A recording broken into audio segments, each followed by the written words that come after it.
कृष्ण हरी हरि जय राम कृष्ण हरि जय जय राम कृष्ण हरे राम कृष्ण जय कृष्ण जय राम कृष्ण जय राम कृष्ण जय राम कृष्ण जय राम कृष्ण जय राम कृष्ण जय राम कृष्ण जय राम कृष्ण जय राम कृष्ण जय राम कृष्ण जय जय राम कृष्ण जय जय राम कृष्ण हरे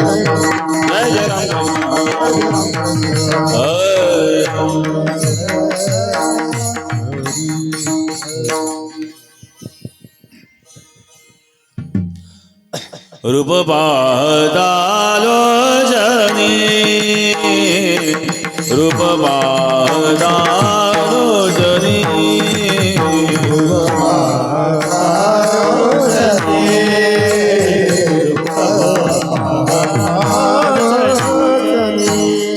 सुख झाले ओ साजनिया सुख झाले ओ साजनी तो हा विठ्ठल भरवा तो हा विठ्ठल भरवा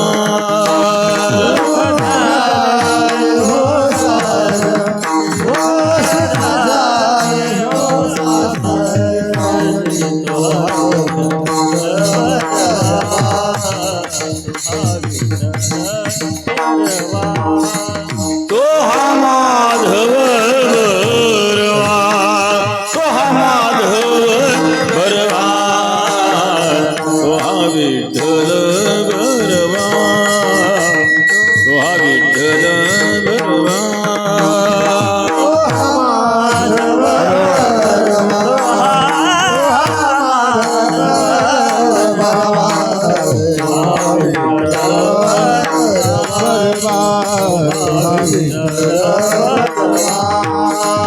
बहुत सुकृताची जोडी बहुत सुकृताची जोडी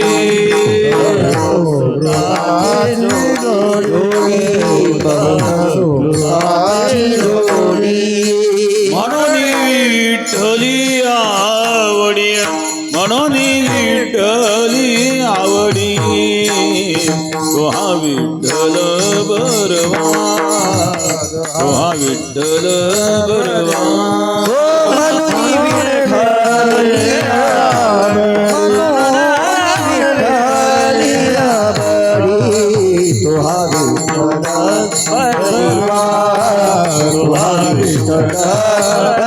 तो हा माधव भरवा तो हा माधव भरवा तो हा विठ्ठल भरवा तो हा विठ्ठल भरवा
सर्व विठ्ठल भरवा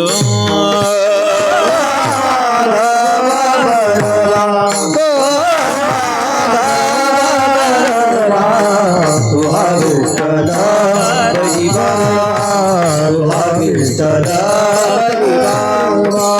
जय जय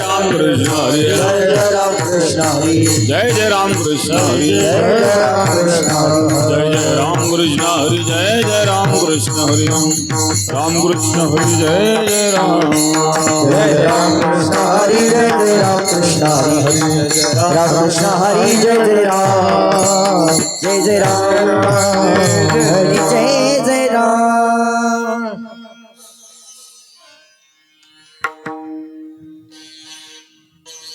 बंधो मायदाणी नको नको मना बंधो मायदाणी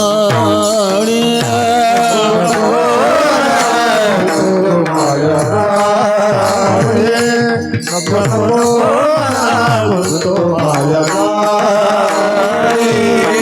नको मना बंधो मायदाणी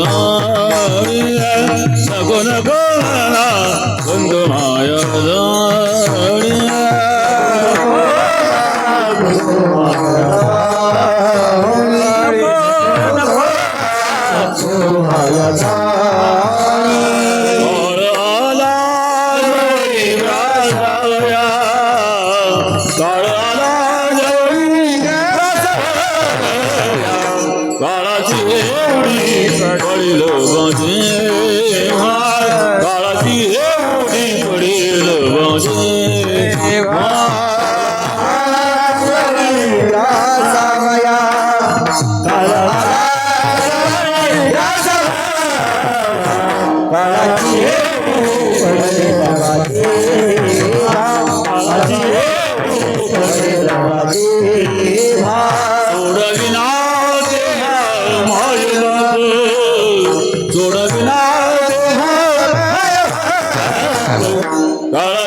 काळाची एवढी पडेल सोडविना राजा दिवशीचा जोडवी सोडविना राजा दिवशीचा जोडवी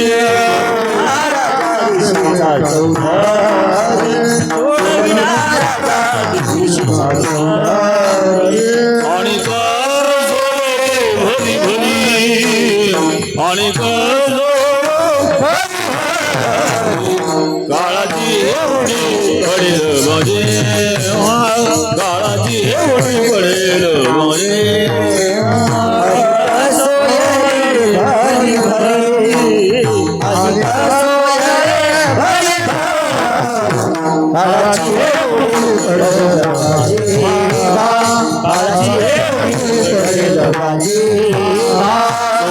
सोडविना माय बाब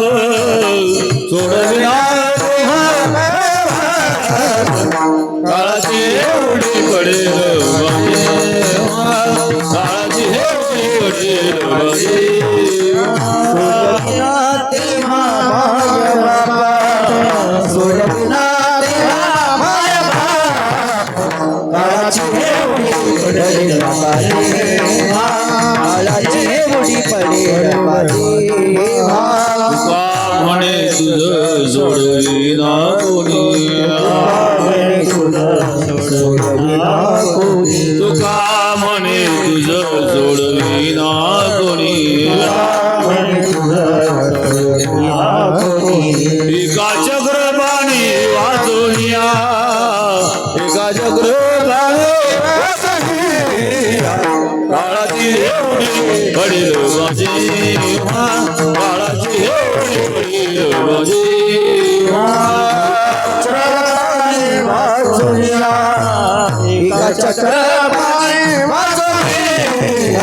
काळाची एवढी पडेल माझी काळाची एवढी पडेल सोडविना देवा माय भाग सोडविना देवा माय काळाची एवढी पडेल माझी काळाची एवढी पडेल माझी माय बाबा सोडविना देवा माय बाबा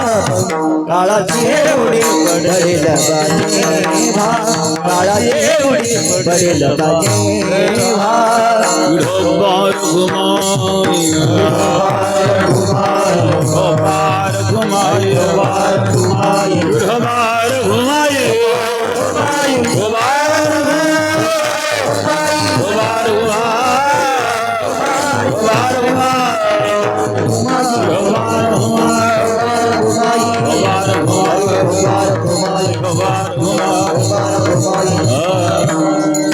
विठोबाई जय जय विठोबा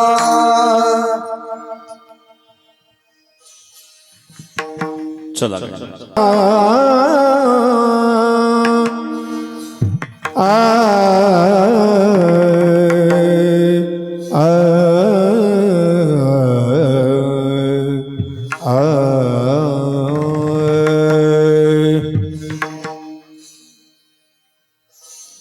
नको नको मैना गुंतो माया जाळी नको नको मैना गुंतो माया जाळी नको नको मारा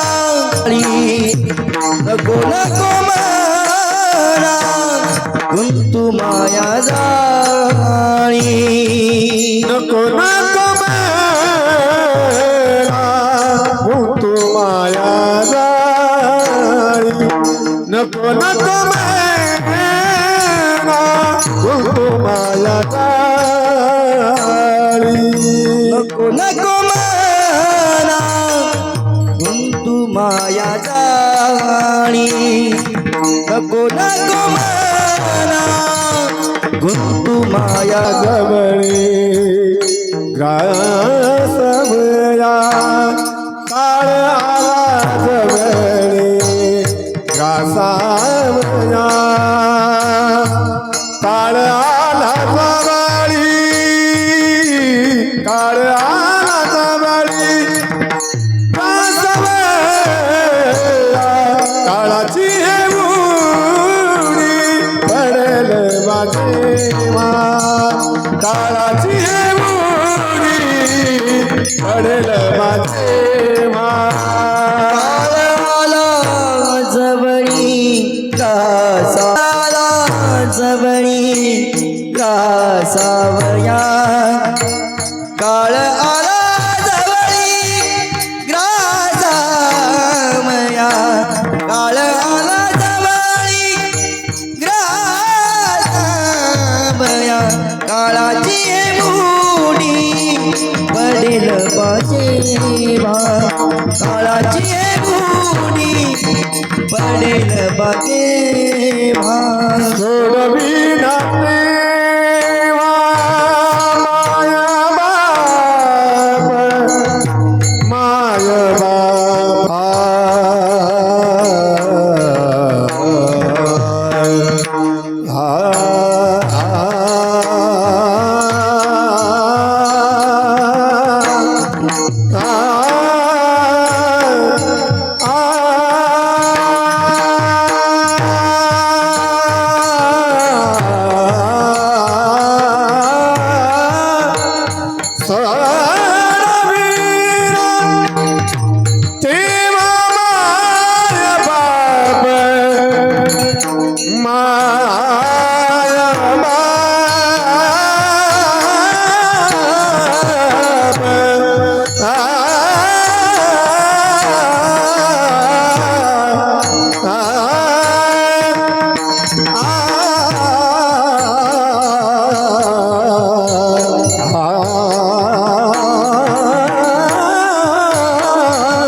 बाप तुझे बिना ते भाई सोडे बिना ते माय बाप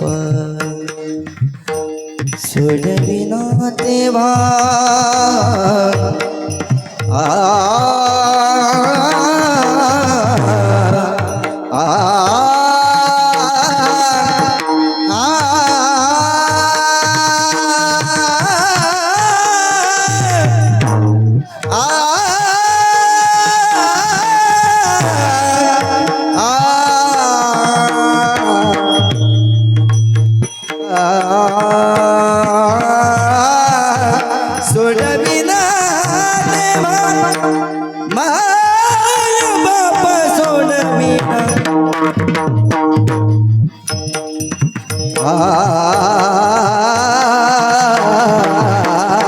सोडविना देवा सोडविना देवा माय बाप सोडविना देवा सोडविना देवा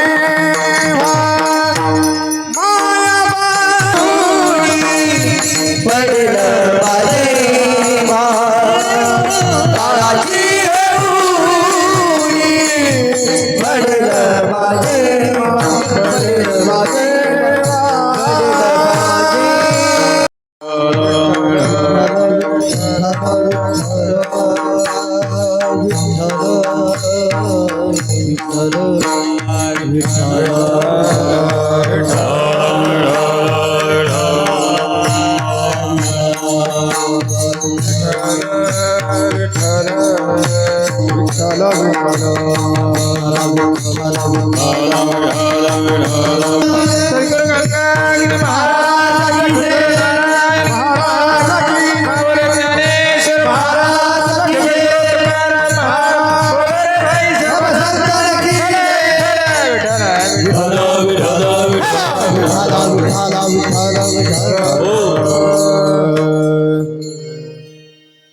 नको नको मना गुंतो माया जाळी काळाला जवळी ग्रासावया काळाची हेवडी पडेल बा जेव्हा सोडविना तेव्हा माय बा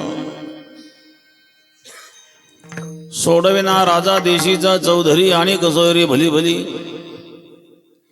काळाची हेवडी पडेल बा जेव्हा सोडविना तेव्हा माय बा तुका म्हणे तुझ सोडविना कोणी एका चक्रपाने वाचून काळाची हेवडी पडेल बा जेव्हा सोडविना तेव्हा माय बाप पांडुरंगा गुरु प्रथम मन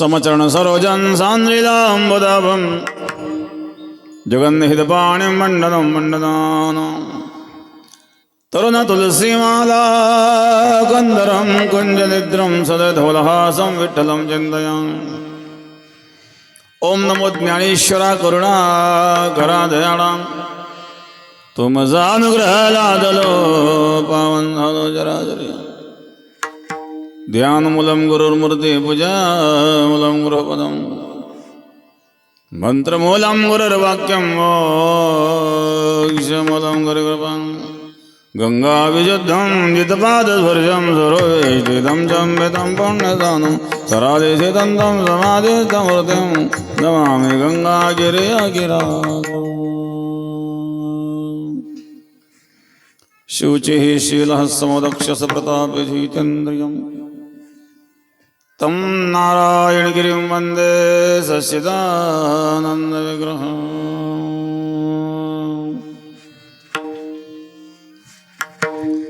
योगराज सद्गुरु गंगागिरी महाराजांच्या कृपेने सद्गुरु श्री नारायणगिरी महाराजांच्या आशीर्वादाने कैलासवासी गंगा भागीरथी गयाबाई गंगाधर भराडे यांचं असणारं प्रथम पुण्यस्मरण त्या निमित्ताने असणारा योग समस्त भराडे परिवार गैनीनाथ गंगाधर भराडे जयवंतराव गंगाधर भराडे वायरमन सोनाजी गंगाधर भराडे जगन्नाथ गंगाधर भराडे समस्त भराडे परिवार शिवराई बाजाठाणची मंडळी इथं हजर आहेत बराळे परिवार हा बाजा डान्सच आहेत, पण बऱ्याच वर्षापासून इथं शिवराईला आहेत.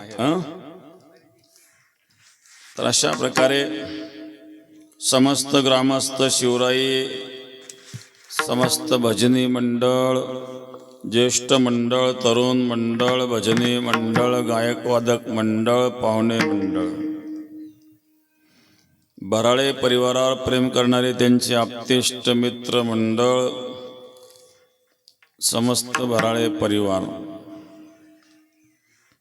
शिवराईचा बराळे परिवार, बाजा डांचा बराळे परिवार. कैलासवासी गंगा भागीरथी गयाबाई गंगाधर बराळे यांचं प्रथम पुण्यस्मरण आहेत. करूया थोडा वेळ सेवा. घायगावला पण एक कार्यक्रम आहे, पुढं काल्याचं कीर्तन आहे. श्राद्ध आदी विधी आपल्या भारतीय संस्कृतीमध्ये करतात, कारण शास्त्रात वर्णन आहे. तस्मात् शास्त्रम प्रमाणन्ते, शास्त्र प्रमाण मानायचं असतं. सगळ्याच गोष्टी बुद्धीच्या तर्कातून आपल्याला कळत नसतात, आणि म्हणून त्याकरता शास्त्रात जे सांगितलं ते आपण पाळतो. काही मानतात, काही नाही मानत. मानणं न मानणं ज्याचा त्याचा भाग आहेत, पण जीवाच्या कल्याणाकरता हे शास्त्र निर्माण झालेले आहे.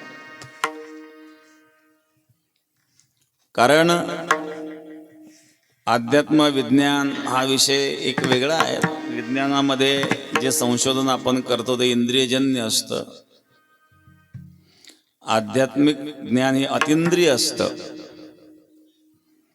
सगळ्याच गोष्टी इंद्रियांना आकलन होत नाही. इंद्रियांना आकलन होण्याच्या काही पलीकडच्या काही गोष्टी असतात, ज्याचं वर्णन शास्त्रामध्ये आपल्याला पाहायला मिळतं. आत्मा हा इंद्रियांना आकलन होणारा नाही आहे. प्रत्यक्ष अनुमानादी प्रमाणाद्वारे सुद्धा सिद्ध होणारा नाही आहे, कारण तो कोणाला दिसत नाही. आत्मा कोणाला दिसत नाही, नाही म्हणता येत नाही. आत्मा नाही असं आपण म्हणू शकतो का? विठाला विठाला विठाला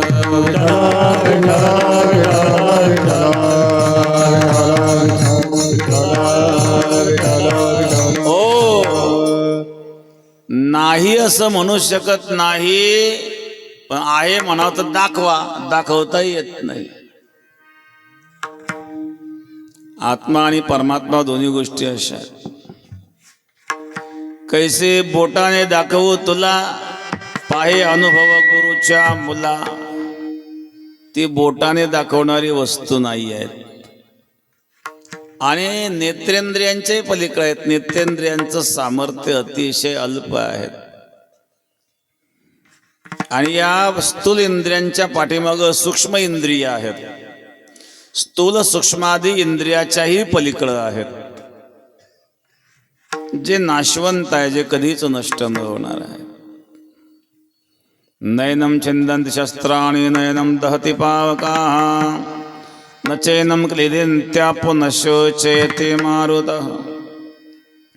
अच्छद्योऽयमदाह्योऽयमक्लेद्योषोश्च एव च नित्यः सर्वगतस्तानुर् अचलोऽयं सनातनः. आत्मा अचल आहेत, सनातन आहेत, नित्य आहे, कधी नष्ट न होणार आहे. शरीराचा मृत्यू झाला म्हणजे काय झालं? का पूर्ण कुंभ उलंडिला, तेथे बिंबाकारू दिशे भ्रंशला.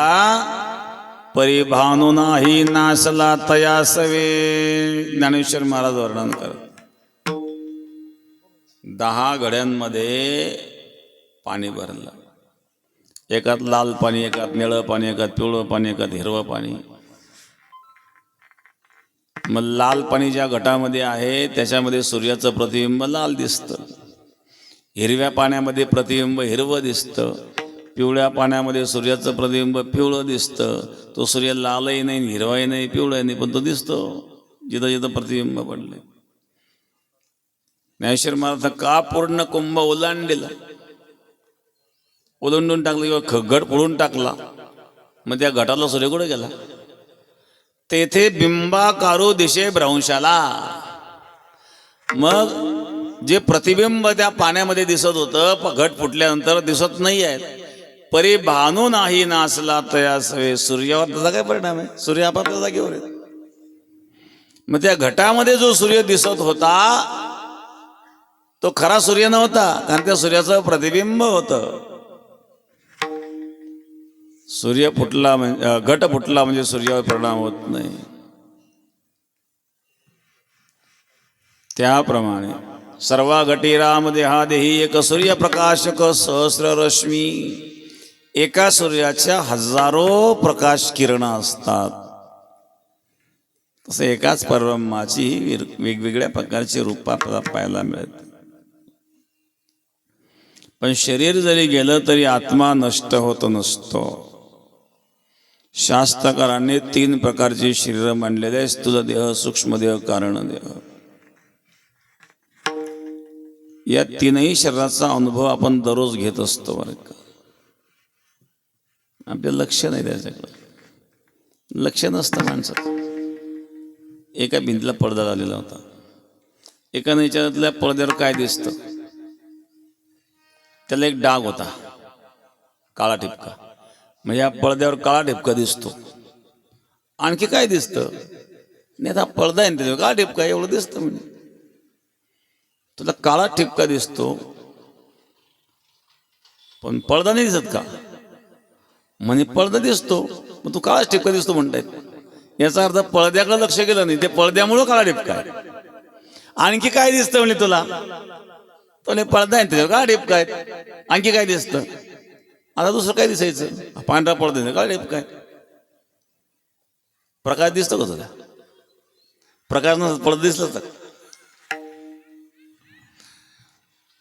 प्रकाश दिसला असता, प्रकाशच नसतात पडदा दिसला नसता, काळा डागही दिसला नसता.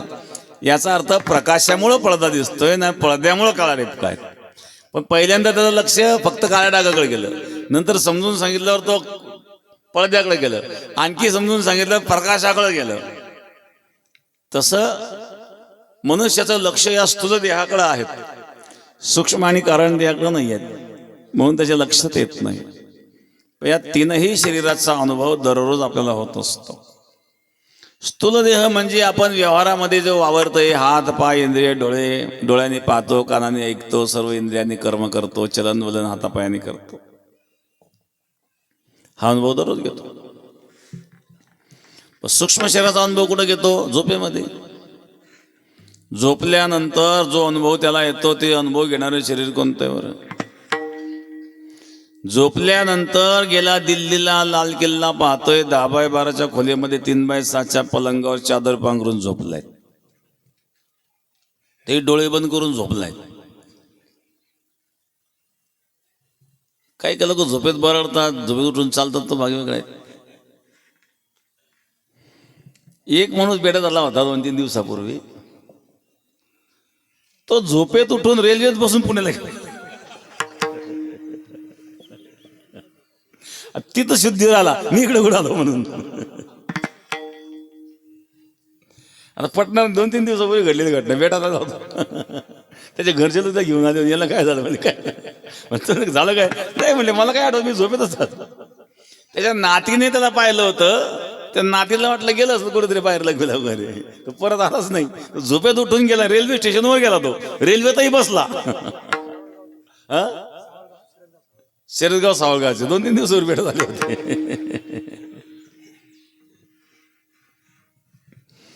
तर अशा प्रकारे काही लोकांची परिस्थिती आहे. काही झोपेत बरडतात, काही झोपेत घोरतात, काही झोपेत उठून चालतात. मागे एकदा एक बातमी आली होती, एका माणसाला अशी उठून चालायची सवय होती. गिर्यारोहक होता तो, डोंगरावर झोपले आणि तो त्याला उठून पडला खाली झोपेमध्येच. पण या ठिकाणी झोपेमध्ये आपलं स्थूल शरीर हे शांत असतं. काही अपवाद गोष्ट द्या सोडून, पण स्वप्न प्रत्येकाला पडतात आणि स्वप्नामध्ये मनुष्य कुठून कुठं जातो. मग आता तो जर इथं घरात झोपलेला आहे मग दिल्लीचा लाल किल्ला तो पाहतोय स्वप्नामध्ये, मग ते लाल किल्ला पाहणारं शरीर कोणतं? बरं नाही म्हणावं तर मग तो किल्ला पाहिला कसा? मग याचा अर्थ ते कोणतं तरी शरीर आहे. एकाला स्वप्न पडलं मृत्यू झाल्याचं, स्वप्नात मेला तो त्याची प्रेतयात्रा निघाली. आता मरणारा कोण आणि पाहणारा कोण? स्वतःच मेला आणि स्वतःला पाहतो. बर बर बर,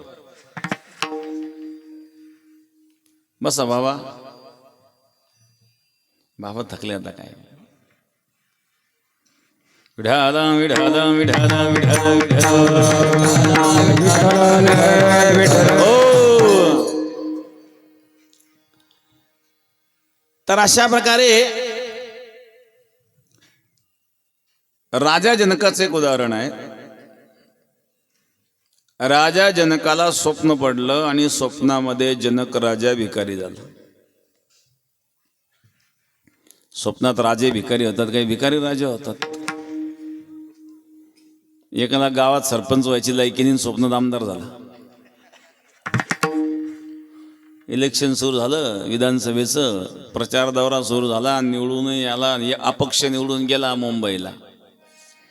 आता त्या ठिकाणी पक्ष स्थापन करायची वेळ आली ना, सरकार स्थापन करायची वेळ आली आणि एका सीटावरून सरकार पडतंय. सरकार स्थापन करण्याकरता एका सीटाची गरज आहे ना. हा जो ज्या बाजूला जाईल तिकडून मुख्यमंत्री होतोय ना. याला आलं महत्व. हा पक्ष कुठे जाऊ शकतो, याला काही बंधन नाही पक्षाचं. आणि त्यामुळं दोन्ही पक्षांकडून याला निमंत्रण आलं. हा म्हणला मला जो मुख्यमंत्री बनेल त्याच्याकडे मी जाईल. आता याचं एक सीट मुख्यमंत्री बनवा. पण एका पार्टीने विचार केला जाऊ द्या मुख्यमंत्री पद जरी आले तर बाकीचे मंत्रीपद आपल्या विरोधी पार्टीत बसण्यापेक्षा सत्तेत राहून आपण याला मुख्यमंत्री बनवल्यावर झाले तयार. ते झाला मुख्यमंत्री. एकच सीट निवडून आलेला अपक्ष, तो झाला मुख्यमंत्री. मुख्यमंत्री झाला, शपथविधी झाला, कामकाज सुरू झालं. पत्नीने हाक मारली, उठा किती वेळ झोपतोय, दिवसभराला आहे. डोळे उघडून पाहतो तर मोडक्या बाजीवर, तुटक्या दोरीवर, फाटक्या गोधडीवर पडल्या. कशाचं मुख्यमंत्री, कशाचं काय, घरी खायची पंचायत. मी स्वप्नातलं मुख्यमंत्री पद गेलं कुठं. बरं मग आता हे स्वप्नामध्ये मुख्यमंत्री पदाचा अनुभव ज्याने घेतला ते शरीर कोणतं? मुंबईला गेलं ते शरीर कोणतं? इलेक्शन लढणारं शरीर कोणतं आहे? हे शरीर तर पडलंय अंथरुणामध्ये.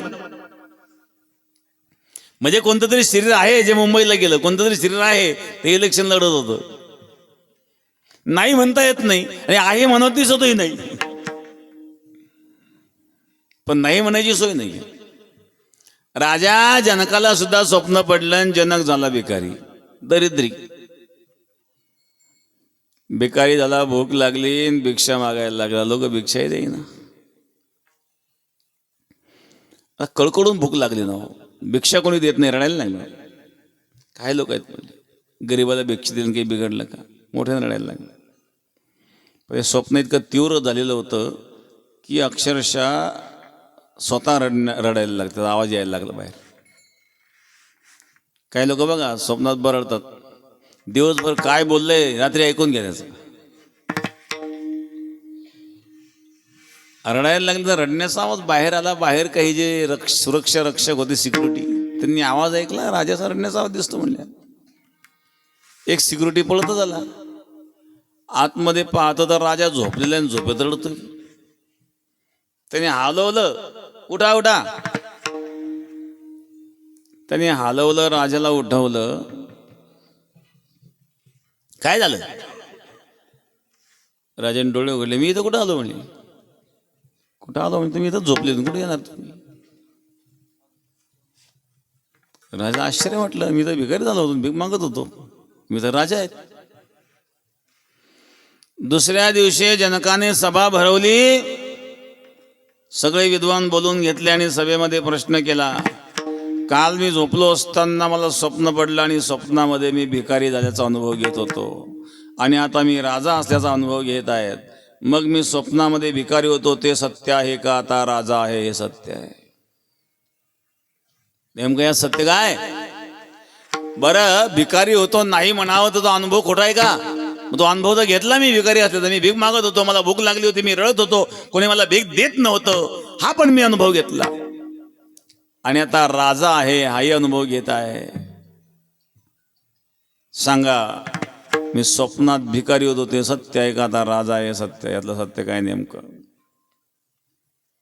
अष्टावक्रने सांगितलं, राजा तू स्वप्नामध्ये भिकारी होता हे सत्य नाही आहे, आणि आता राजा आहे हे सुद्धा सत्य नाही आहे. मग सत्य काय आहे? स्वप्नात मी भिकारी होतो म्हणणारा आणि आता मी राजा आहे असं म्हणणारा हा शरीरापासून भिन्न आहे, त्याला आत्मा म्हणतात आणि तो सत्य आहे. तो तीनही काळामध्ये साक्षी असतो, तीनही अवस्थेमध्ये साक्षी असतो, जागृत स्वप्न सुषुप्तीमध्ये. तो आत्मा आहे आणि तो सत्य आहे.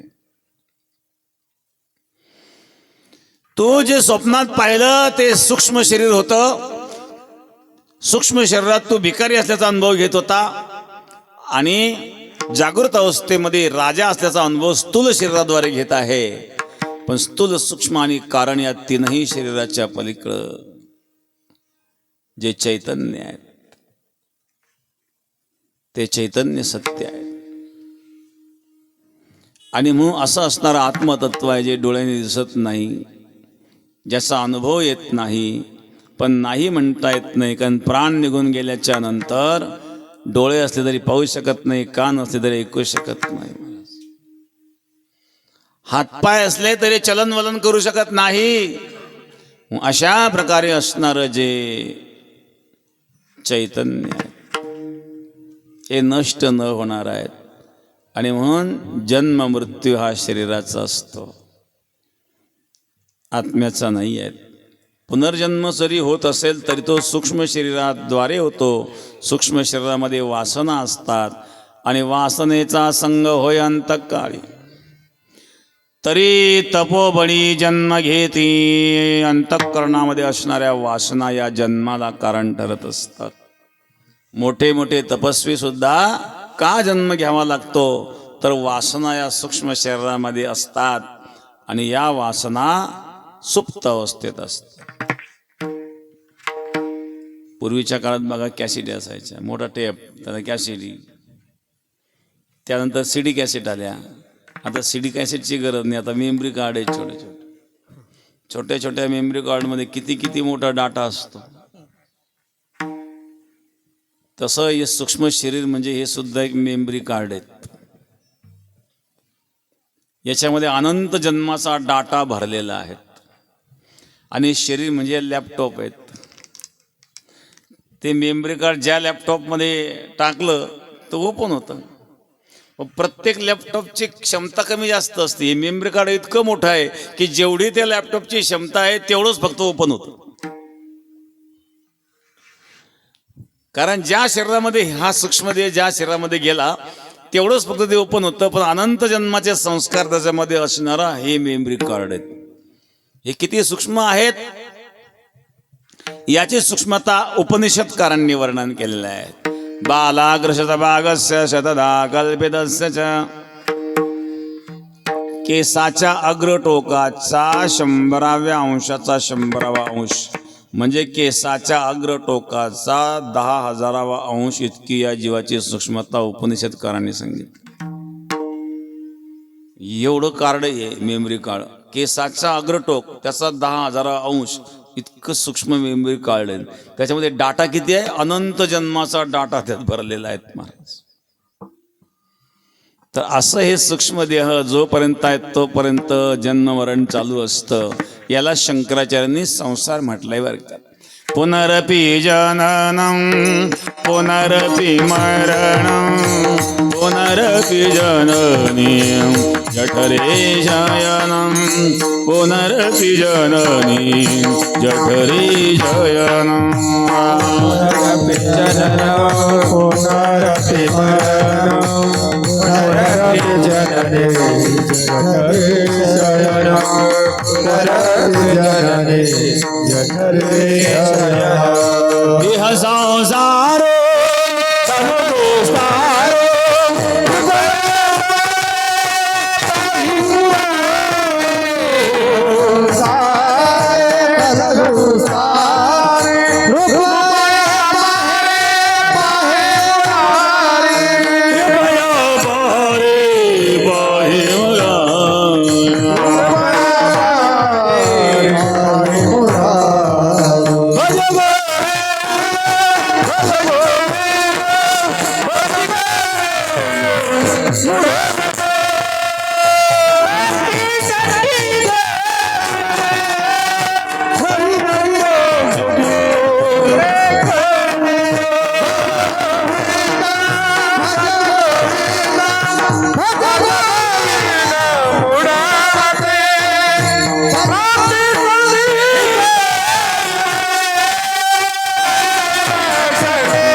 पुनरपि जन्म पुनरपि मरणम पुनरपि जन्मे जठरे शयनं ये संसारे क्रोधस्तारे कृपया पारे पाहि मुरारे।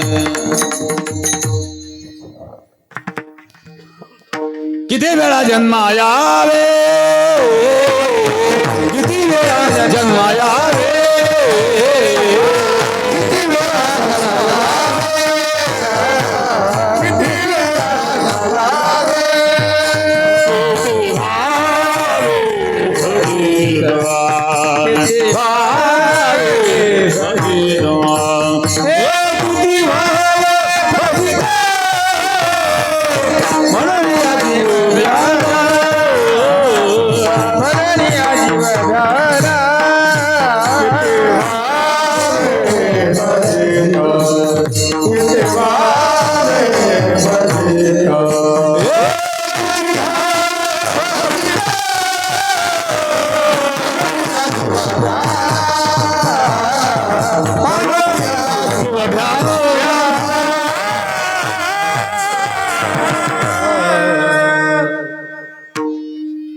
किती वेळा जन्मा यावे किती व्हावे भजित म्हणून या जीव भ्याला शरण गेला विटोसे।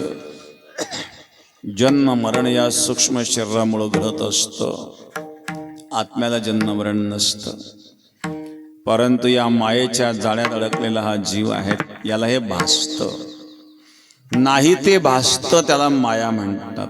माया मा म्हणजे नाही, या म्हणजे असणे नसूनही दिसतं ती माया, ज्याचं अस्तित्व नाही आहे पण ते भासते। हा संसार असाच आहे, विचारांती काही नाही आहेत। जोपर्यंत हे भासतायत तोपर्यंत सत्य वाटतं। अज्ञान रूपी निद्रेतून जीव जागा झाल्यावर हे त्याच्याकरता सत्य राहत नाही, का ते सिद्ध करता येत नाही। मी नेहमी सांगत असतो, एक मनुष्य बाजारात गेला चारा विकायला। पूर्वीच्या काळामध्ये ज्वारींची पिकं जास्त असायची नाही का, प्लॉटचे प्लॉट सगळे ज्वाऱ्याच असायचे। तर मग धान्य व्हायचं, चारा व्हायचा, बाकी काही खर्च नव्हता। मोबाईल नव्हते, गाड्या नव्हत्या, बॅलन्स टाकलं नको, पेट्रोल टाकलं नको, उन्हाळ्यामध्ये मोकळे। मग कोणी सोंगट्या खेळतंय, कोणी पत्ते खेळतंय,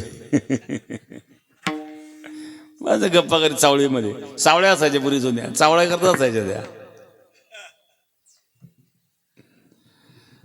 तर अशा प्रकारे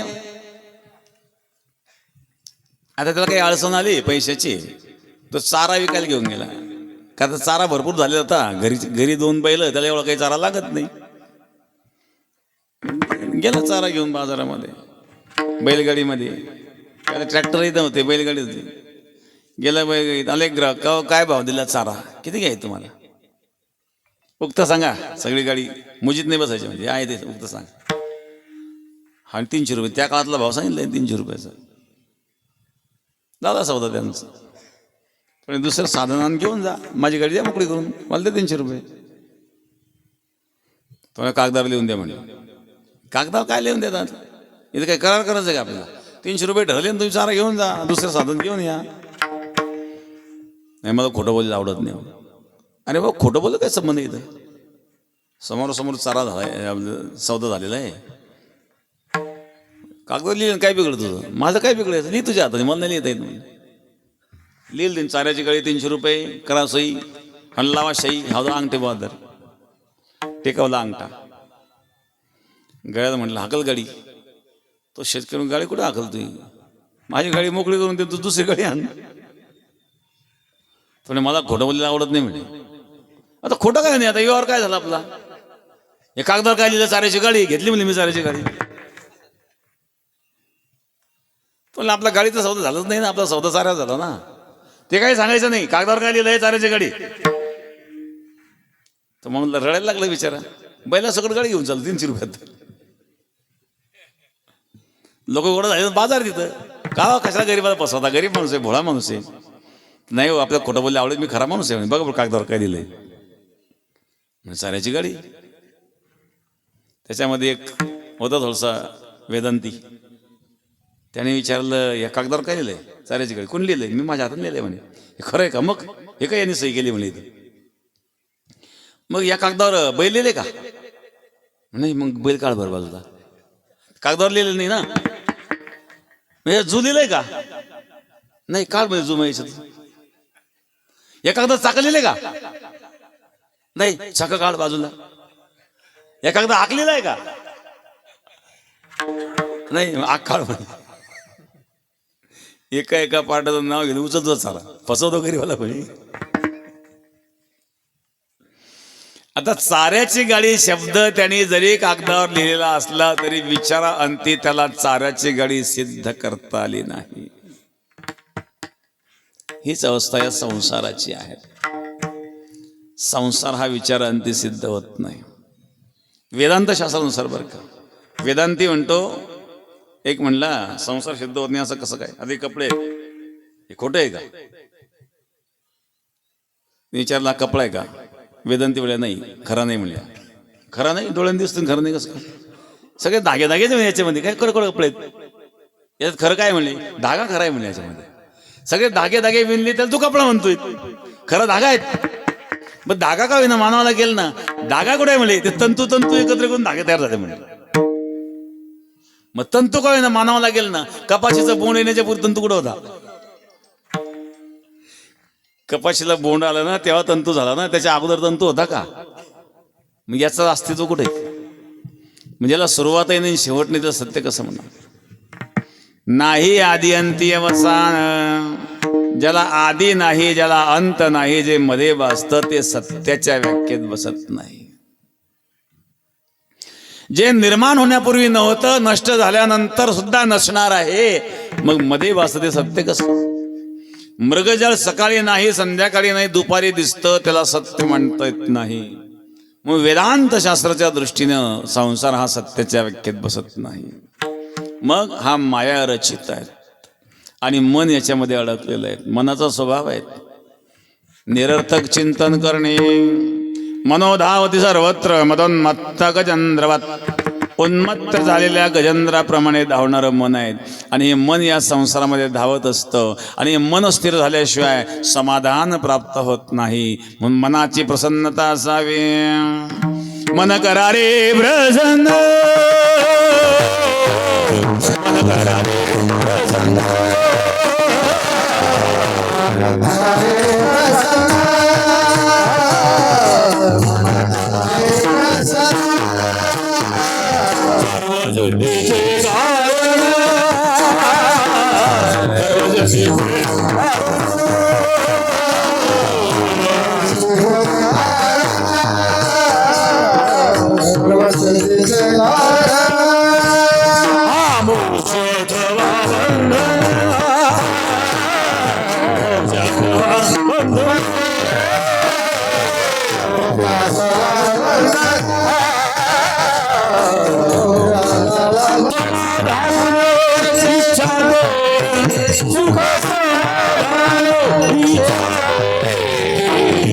मन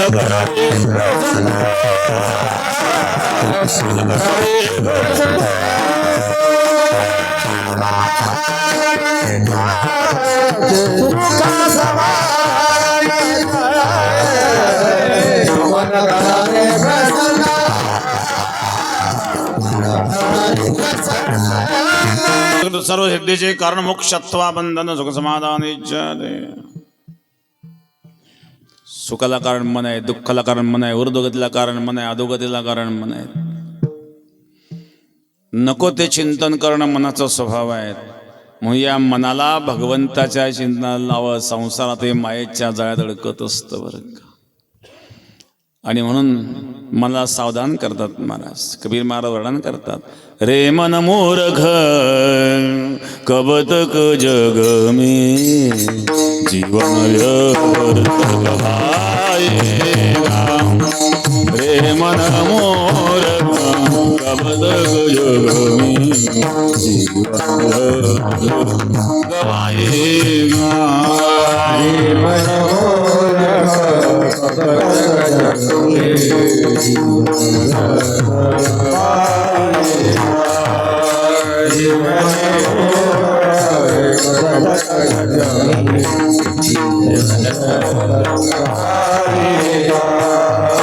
राम नाम नहीं गाएगा तो अंत समय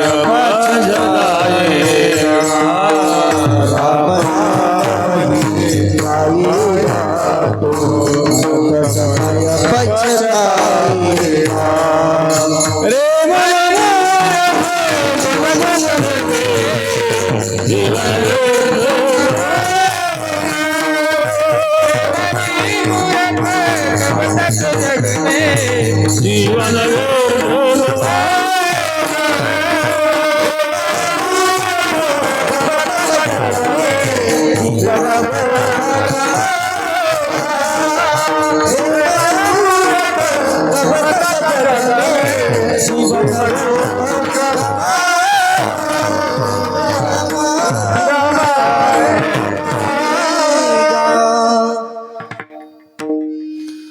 रिकामा राहिलं तरी निरर्थक चिंतन करतं. आणि म्हणून याला कुठं लावायचंय? भगवत भक्तीमध्ये लावायचं आहे.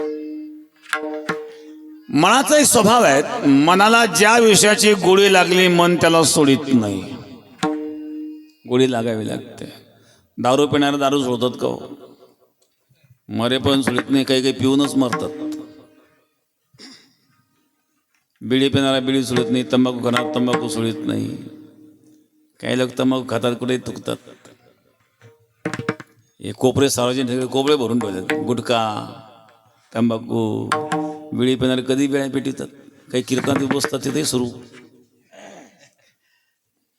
एक जण बिडी पेट पिता दर्शन घ्यायला, तोंडात बिडी तशी तसंच वाकला खाली. सांगितलं, अरे बाबा ती बिडी विजो खालून पायाला चटका लागतोय. असं दर्शन घेत असतं का? तेव्हा त्या जोडीदार पितपिताला म्हणले, महाराज माझं दर्शन होईपर्यंत तुमच्या हातात राहू द्या बिडी. बिडी पिणाऱ्याला बिडी सुटत नाही. आमच्या माता भगिनी मिश्रीला सवय असते. मिश्री तास तास लाईत बसतात. मिश्री ती तरी तंबाखूचीच येत. मनाचा स्वभाव आहे. मनाला ज्या विषयाची गोळी लागली मन त्याला सोडित नाही. तर या मनाला परमार्थाची गोळी लागावी. हळूहळू ढाळे ढाळे केतुलेनी एके वेळे मार्गाच्या निबळे निश्चित ढाक्या. योग्य दिशेने जर आपण पाऊल टाकलं, किती हळू चालला तरी एक दिवस आपण आपल्या गंतव्यस्थानापर्यंत पोहोचू शकतो. पाऊल योग्य दिशेने पडावं. वेग कमी जास्त असू शकतो. तसे या मनाला सुद्धा योग्य दिशेने वळवायचं आहे. याची दिशा बदलायची आहे. म्हणून तुकोबाराय मनाला उपदेश करतात. जगाला उपदेश करणारे फार लोक आहेत. काय त्या उपदेशाचा परिणाम आहे? आयुष्य गेले काहींचे कीर्तन ऐकता येतात जसे तसे. पोत्या वाचता वाचता काहींनी पोत्यांचे पानं फाडून टाकले. ऐका काही बदल. काय जगाला उपदेश करायचं? अगोदर स्वतःच्या मनाला उपदेश करा, म्हणजे आपण एक सुधरू. प्रत्येकाने विचार केला सगळं जग सुधरेल. आणि म्हणून महाराज मनाला उपदेश करतात, अरे मना नको रे नको मना, या मायेच्या जाळ्यात अडकू, समोर मृत्यू आलेला आहे प्रथम चरणामध्ये. नको नको माया जाई, नको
नको बार घुमाई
हरि जय जय विठोबा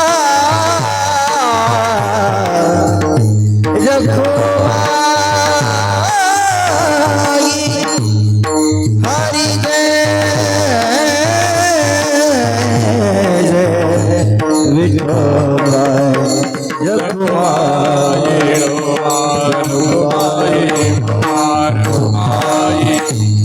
विठोबा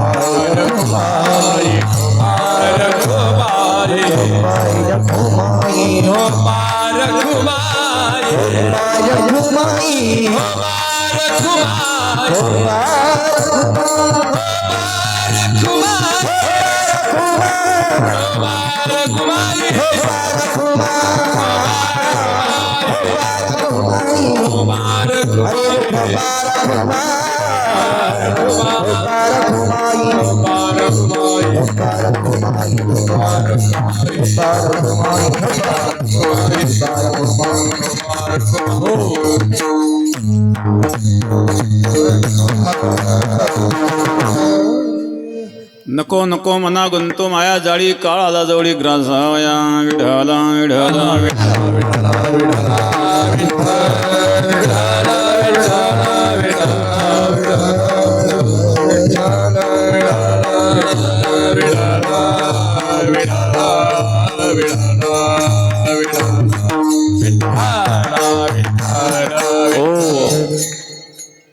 कैलासवासी गंगा भागीरथी गयाबाई गंगाधर भराडे यांचं असणारं प्रथम पुण्यस्मरण. समस्त भराडे परिवार, त्यांच्या प्रेम करणारे त्यांचे आप्तेष्ट मित्रगण, उपस्थित सर्व मान्यवर, जे मनाजी पाटील मिसाळ, त्याचप्रमाणे सुभाष पाटील तांबे, राजू पाटील चव्हाण, प्रकाशाबा चव्हाण, गणेशजी डिके, हरिभक्त परमती महाराज, उपस्थित सर्व गायक वादक महाराज मंडळी, आत्माराम बाबा आणि उपस्थित सर्व पाहुणे मंडळी, धन्यवाद. 10-5 मिनिटात आवरून घेऊ आपण. पुढं काला आहेत. नको नको मना गुंतू माया जाळी, काळाला जवळी ग्रासावया. नको रे मना नको या मायेच्या जळ्यात अडकू. मन कुठंतरी अडकतं. हा संसारामध्ये इतका अडकतो ज्याप्रमाणे कोश खेळा असतो. कोसलियाने घर सुदृढ पै केले, दोन्ही द्वार लिंपोन या आत गुंतू गुंतू मेले. तो कोश खेळा दोन्ही दरवाजे बंद करतो आणि तसं अडकून मरतो. महाराज संसार असे अडकलेले असतात लोक. एक म्हातारा भेटला म्हणलं, काय महाराज काहीतरी उपाय सांगा. काय झालं? पोराचं माझं पटत नाही, बायकोचं माझं जमत नाही, सून बरं पाहत नाही. फार वैतागलो म्हणे मी संसाराला. म्हटलं आमच्याकडे या मग विण्या वाजवायला. त्या भानगडीत आपण कधी पडलो नाही. आता विना वाजवणं त्याला भानगड वाटते. त्यांनी बाकीचे किती भानगड केले असते बरं संसारात. काही नको त्या भानगडीत पडत राहतात. म्हणून तर हे दिवस आले. त्यांना विचारले कानाला काय लावले, म्हणजे मशीन कशा करता? ऐकायला कमी झालं. म्हणजे डोळ्याला काय म्हणजे चष्मा, हा कशा करता? दिसायला कमी झालं. आता तुमचेच कान तुमचं ऐकायला तयार नाही, तुमचे डोळे तुमचं ऐकायला तयार नाही, पोरं ऐकत नाही, कशाची इच्छा करता? आता सावध व्हा. आता घरात आपली गरज राहिली नाही ना. आता आपण जास्त घरात दुळबुळ करू नये, सावध राहिला. पण आज संसार इतका अडकलेला असतो. महाराज एक मनुष्य म्हणला 80 वर्षात झाला पण अजून मंदिराची पायरी चढला नाही. कोणाला कशा स्वाभिमान, कोणाला कशा स्वाभिमान. अशा प्रकारे संसारामध्ये अडकतो आणि हाय हाय करतो. म्हणून महाराज सावध करता. रे मना नको रे नको नको मना गुंतो माया जाळी, या मायेच्या जाळ्यात अडकू नको. या मायेने मोठ्या मोठ्यांना झटका दिला बरं का. इंद्रा पडली भगे, चंद्र झाला काळा, नारद चुकला चाळा भजनाचा. कबीर महाराज सांगतात ना, इंद्र चंद्र को क्या क्या भयो सबको मालूम है जी. चंद्र को क्या क्या भयो सबको मालूम है जी. चंद्र को क्या क्या भयो सबको मालूम है जी. चंद्र को क्या क्या भयो सबको मालूम है जी. नारद की तो भाई नारद, नारद की तो भाई नारद, ऐसे न बदला.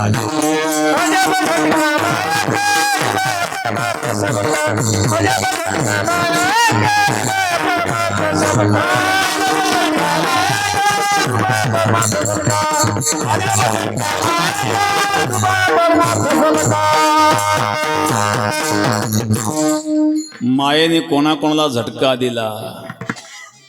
इंद्र चंद्र को क्या क्या भयो सबको मालूम है जी. नारद की तो हुई नारद, ऐसी नौबत गाजी. अजब झटका माया का. हे सुद्धा मायेच्या अधीन झाले. म्हणून महाराज सावध करतात. मना नको रे मना नको नको मना गुंतो माया, काळाला जवळी ग्रासावया. हा मृत्यू जवळ आलेला हा कोणाला सोडित नाही. हा एकदम येत नाही, काही सावधानी असते म्हणून सावध होत नाही. केस पांढरी व्हायला लागली की पहिली नोटीस आली. हा सावध होत नाही, केस काळे करतो. एकमेकांकडे पाहू नका. काळाची दुसरी नोटीस, तोंडातले दात पडले. चग चग मुखदंत वचन जब भग भग जम अनुचर लग भग जगराम. चग चग मुखदंत, तोंडातले दात पडले. वचन जब भग भग बोलताना हवा निघून जाती. भगवान सांगितून पण हलका आहार सेवन करा म्हणून दात काढून घेतले. हा नवीन दात बसवतो, बचळ बसवतो, खाऊ नये ते खातून आजारी पडतो. काळाची तिसरी नोटीस दिसायला कमी झालं मोतीबिंदू काचबिंदू भगवान सांगा इथून पुढे बाहेर काही पाहू नका आता तैसा हृदया माझे मी रामू असता सर सुखाशी आरामो की भ्रांतसे काम विषयावरी वृत्तीला अंतरंग कर पण हा वृत्तीला अंतरंग करण्याऐवजी ऑपरेशन करतो चष्मा लावतो आणि सिनेमाला सगळ्यांच्या अगोदर जाऊन बसतो तर चौथ्यांदा आता नोटीस नाही आता मग बुलडोझर आहे हे जरी नाही काल तरी दुसरा येईल हे जरी नाही काल तरी दुसरा येईल हे जरी नाही काल तरी दुसरा येईल हे जरी नाही काल तरी दुसरा येईल सरते शेवटी बा काळ भागून येईल सरते शेवटी बा काळ भागून येईल आमचे काय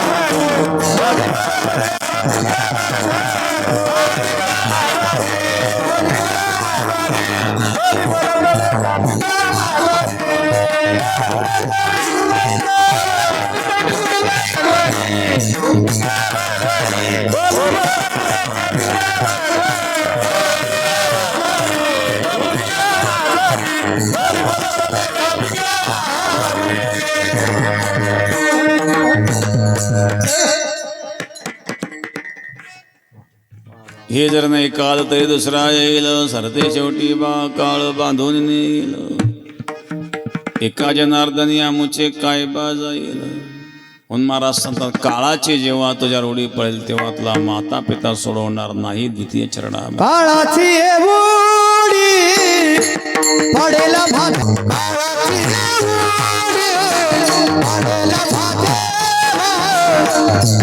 एवढी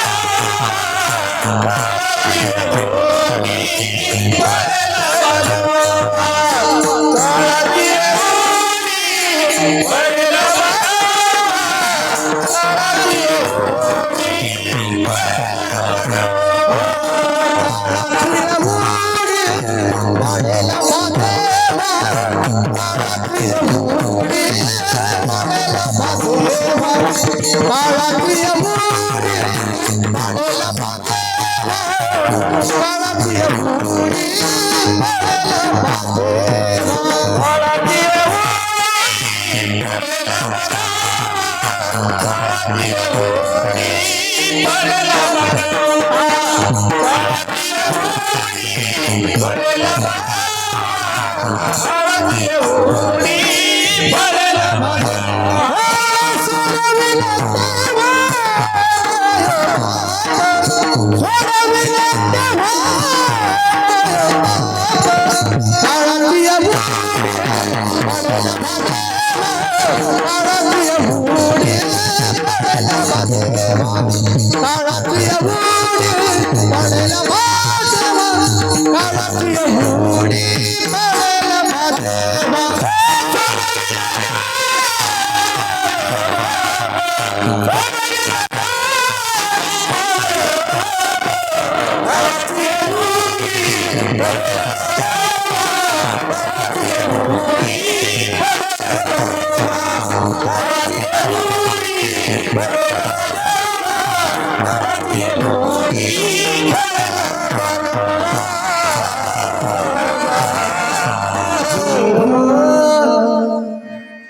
कळेल अंतकाळी प्राण प्रयाणाचे वेळी राहते निराळी रांडा पोरे सकड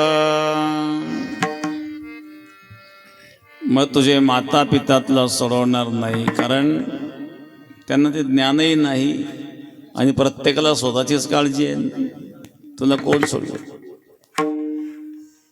मग कोणी राजा सोडवेल का कोणी चौधरी सोडवेल का सोयरे येतील का सोयरे तर सोयीपुरतेच असतात सोयऱ्याने 10,000ची मागणी केली नाही दिली की सोयरा रुसून बसतो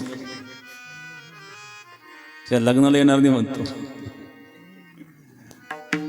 आणि म्हणून महाराज सांगतात कोणी राजा सोडवणार नाही, चौधरी सोडवणार नाही, सोयरे तर अजिबात नाही तृतीय चरणामध्ये. सोडवीन राजा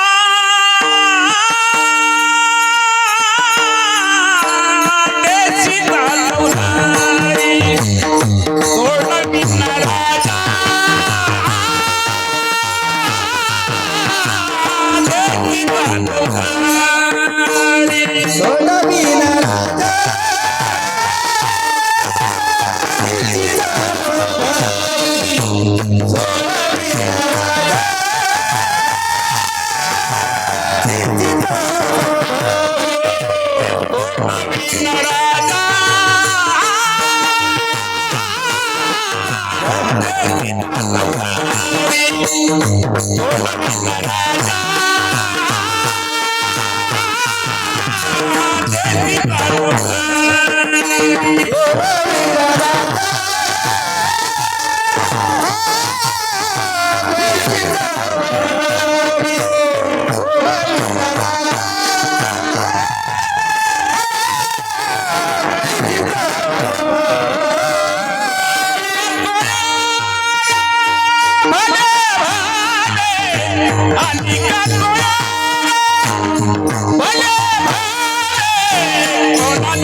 ज्याच्यावर प्रसंग येतो त्याला निभावं लागतं ते महाराज. केव्हा की आपल्या जीवनात कधी प्रसंग येतोच. जवळचे सुद्धा जवळ आणि लांब लांब पळायला लागतात. मला वाटतं आपलं काही मागतो का काय अडचणी झाल्यावर. अशा वेळेला भगवंताची आठवण झाल्याशिवाय राहत नाही. डॉक्टर सुद्धा म्हणतात आता आमचे प्रयत्न आहे पण थोडी भगवंताच्या हातात आहे. म्हणून महाराज सांगतो त्या परमात्म्याशिवाय आपला कोणी सोडवणार नाही शेवटच्या चरणात. तो का म्हणे तुझ सोडवी नको रे, तो का म्हणे तुझ सोडवी नको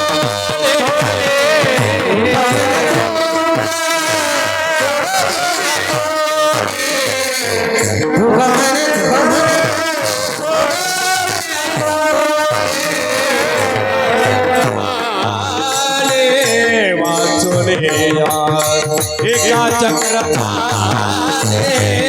वाचोया काळाची उडी पडेल काळाची उडी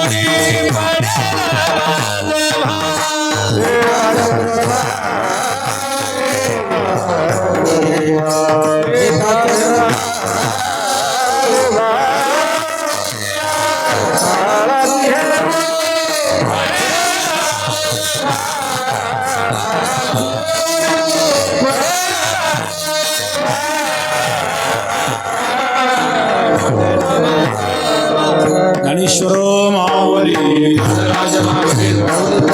प्राप्तिष्ट मित्रगण सर्वांना धन्यवाद. कैलासवासी गंगा भगीरथी गयाबाई गंगाधर भराळे आणि त्यांचा परिवार गहिनीनाथ गंगाधर भराळे, जयवंतराव गंगाधर भराळे, सोनाजी गंगाधर भराळे, जगन्नाथ गंगाधर भराळे, समस्त भराळे परिवार. आणि भराळे परिवार हा बेटाशी निष्ठावान असणारा परिवार आहेत. तसं आपलं गाव हे सगळं गाव बेटाशी जोडलेलं गाव आहेत आणि बेटावर श्रद्धा असणारं गाव. या भराळे परिवार देखील बेटावर श्रद्धा विश्वास निष्ठा असणारा परिवार आहे. आणि उपस्थित सर्व ग्रामस्थ, सेवेकरी महिला मंडळ, बेटामध्ये 20 तारखेला महिला मंडळ सेवेला येतात. आज किती तारीख आहे? आज कळत सेवा मग. तर सेवेकरी महिला मंडळींना देखील धन्यवाद. सर्व पाहुणे मंडळींना धन्यवाद. विठ्ठल जय जय विठ्ठल.